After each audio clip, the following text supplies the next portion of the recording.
Hey guys, welcome back to another tutorial video. So in today's video I'll show you how to fix the Trump accounts app help center not working. So if the help center won't load, shows a blank page, or keeps giving an error, just follow along. First, make sure your internet connection is working properly and try switching between Wi-Fi and mobile data to see if the issue is network related.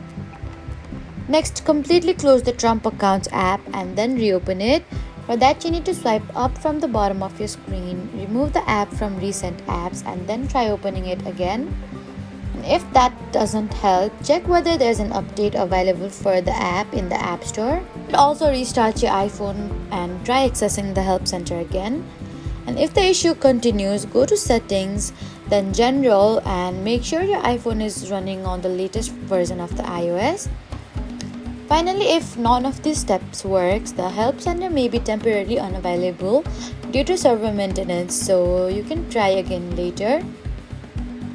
So that was how to fix the Trump Accounts app help center not working. Don't forget to like, comment, and subscribe for more helpful tutorials. Thank you for watching.